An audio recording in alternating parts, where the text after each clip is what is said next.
शादी बाद हमारा सो मिलबै कि नहीं पहिने जे का जान हमरा कहबै कि नहीं ककरा कहबै अपन जान हो टूटल दिल के अरमान हो ककरा कहबै अपन जान टूटल दिल के अरमान नव किरनिया पाइबो हमारा के चिन्हबै कि नहीं ताली बजेबै न सब गोटे पाछुओ से शादी बाद हमारा से मिलबै कि नहीं पहिने जे का जान हमरा कहबै कि नहीं शादी बाद हमारा से मिलबै कि नहीं पहिने जे का जान हमरा कहबै कि नहीं ककरा कहबै अपन जान टूटल दिल के अरमान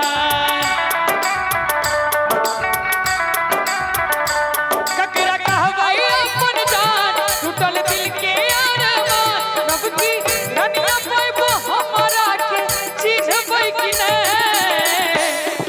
आहे नहीं शादी बात कहू जे बदलबै त नहीं प्रेम रहते प्रेम रहते खत्म नहीं हेते लेकिन शादी बात कहू जे बदलबै त नहीं पहिने जे का जान हमरा कहबै कि नहीं शादी बात हमारा से मिलबै कि नहीं प्यार वाला बात अहाँ करबै कि नहीं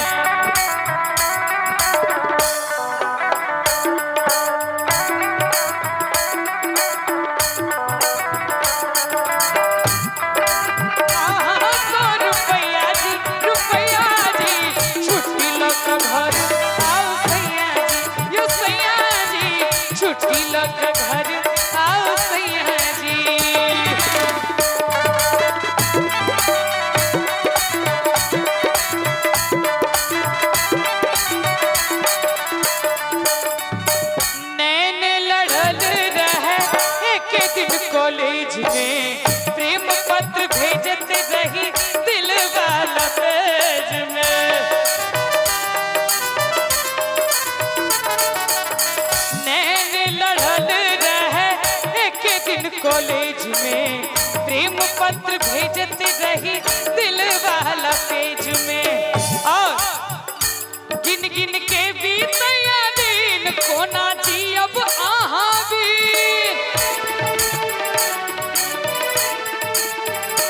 गिन के बीतया दिन कोना जियब आहा भी हमरा खातिर अब दुनिया से लड़बै कि नहीं हमरा खातिर अब दुनिया से लड़बै कि नहीं ना अब लड़का जवाब दे रहले है अब तक मैं चुप रहता था तुझसे कुछ नहीं कहता था कब से दिल दीवाना था तुझसे ही अनजाना था हमने कई बार मुलाकात की है पहली बार दिल की बात की है आज पहली बार दिल की बात की है आज पहली बार दिल की बात की है आज पहली बार दिल की बात की है और कलाकार सब छथिन सबके प्रस्तुति भेनाई अपना अपना समय पर जरूरी है एक बार ताली बजा दियो सब गोटे नीक लागल हुए तो माधव जी कता गेला माधव जी शादी बाद हमारा से मिलबै कि नहीं पहिने जे का जान हमरा कहबै कि नहीं शादी बाद हमारा से मिलबै कि नहीं